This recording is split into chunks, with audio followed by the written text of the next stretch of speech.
Welcome back to our Home Hero Studio here in Tacoma, Washington. It's Yarrow here with Acton Realty. A couple things I want to talk to you about here today, but first, happy Memorial Day. It's happy because we celebrate the lives of those who have died for this country, for you and me, for us to have our freedoms, and that is a huge thing. I just want to say thank you to all the families.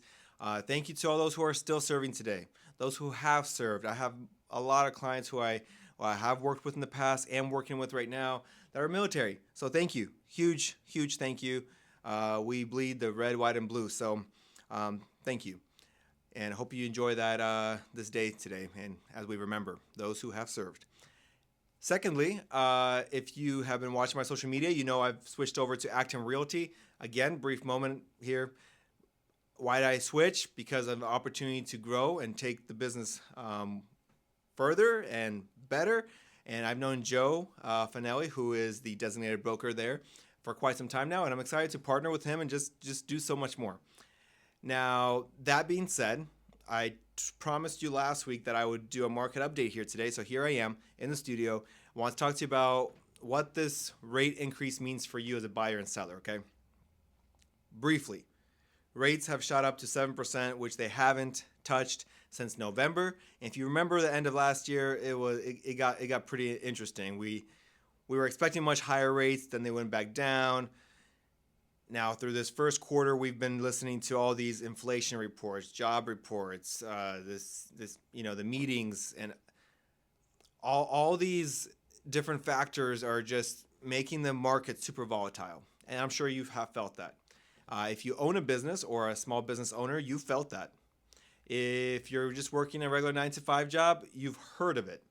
I mean, sure, your income maybe hasn't changed, but you've felt it in other things like inflation and anything that you buy at the grocery store, or even driving with your car with the gas. So that being said, we just hit 7.14 as your rate, and there are ways to get that lower. And what I want to say is, should you be worried? Should you stop searching for a home? Should you not sell right now and wait? What should you do?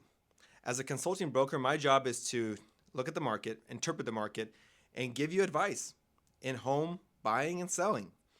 Now, since it's so volatile, a lot of things can change day to day, right? So let me just say this. If you are a first-time home buyer, should you buy a home right now? The answer is yes and no. I know you might be just looking for a clear answer that's either yes or no, but it really depends on your situation and your family. So if you have a good down payment you could put down, if you need to move, and there are a lot of families that need to move right now, either it doesn't make sense to keep renting, or your family is growing and you need more space, you have a steady job and you have a good income, and hey, you have some good savings you've been saving for a time such as this, then yes, you should buy, because the negotiating power is stronger when rates are higher, because everyone else is fearful, especially those who have homes listed.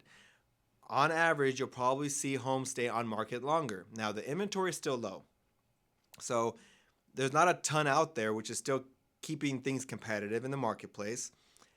However, with rates going higher on your average $500,000 house, rates from a 6.5 to 7.14, I'm just talking about in previous months where we were at 6.5, you're losing around $32,000 of buying power. That means your $500,000 pre-approval becomes a $470,000. That takes you into a different kind of home that you might be not ready to buy, because you're like, hey, well, now that takes me into a different area I don't want to buy in. So it's very tricky. It's not a clear yes and no. It depends. So if you're looking to buy, reach out to me. I'm meeting a family here today, first-time home buyers looking to buy their first home.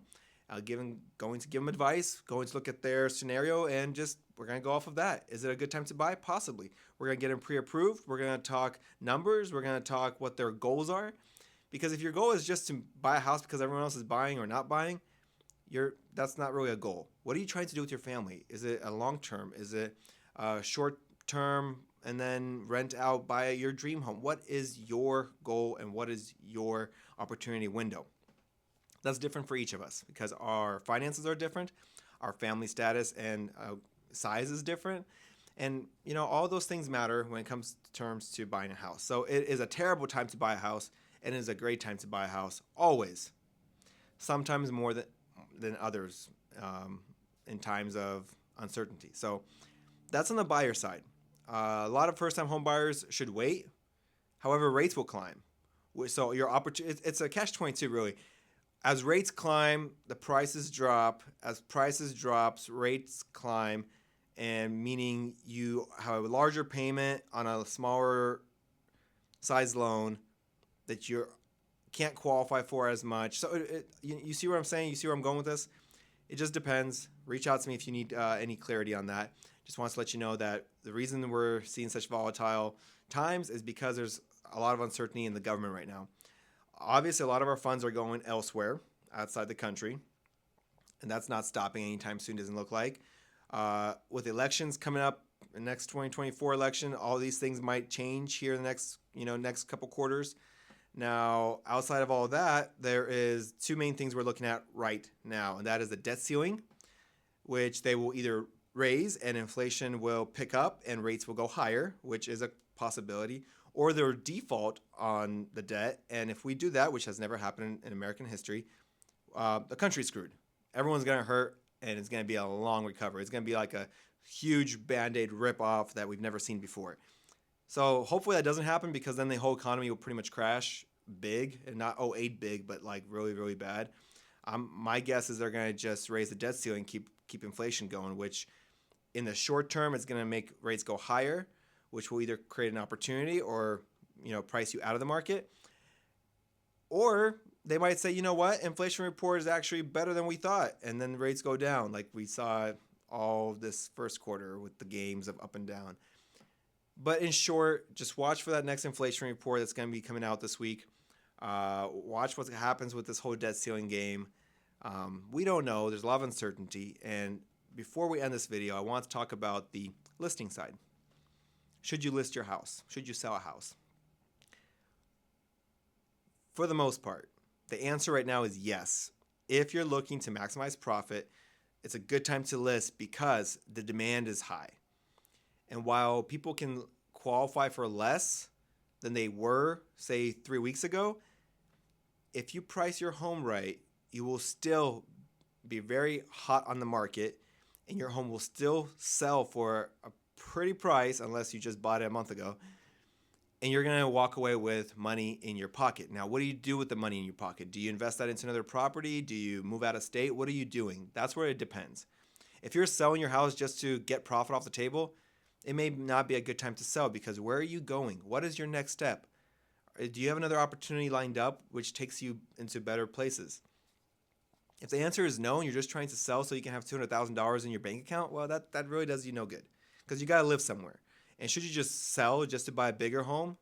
I don't know. If you're trying to take more debt, what is your work like? Are you stable? Is your income good? So again, we go back to it depends, but it really does. And I want to be really clear on that, because a lot of agents right now are saying you should sell or you should buy. And it's not a yes and no type of thing for everybody. It depends on your scenario. I'd love to talk to you about it. I've done both sales and purchases this month for clients, and it makes sense for them. And if it makes sense, you should just go for it. And I will guide you every step of the way. I do consultations free of charge, of course, where I can tell you if you should or shouldn't buy depending on your scenario, or at least advise you on that, and then you can make your own decisions. But I'll give you the data. I'll show you exactly what the market is doing in detail, a little more than I can do here, specific to your family needs. Come over to a studio, let's talk shop, or I can come over to your house, and I'd love to give you more honest info. A lot of that is gone right now because of AI. Agents think that they can just use ChatGPT to price your home. You can't. You cannot rely on Zillow and Redfin to tell you how much your home is worth. You cannot rely on headlines to tell you if it's a good or bad time to sell. You have to look at all the numbers and always follow the money. Follow the money. Because when you follow the money, you really get to see what's really going on behind the scenes of a lot of things that we actually don't see right in front of us, So hopefully that video was helpful for you. If you want more info, reach out to me. Always available to get together and talk. And until then, I'll give you another video up later this week on the 1st. As soon as the numbers for home stats come out next for last month. So I will update you guys on another video soon. Until then,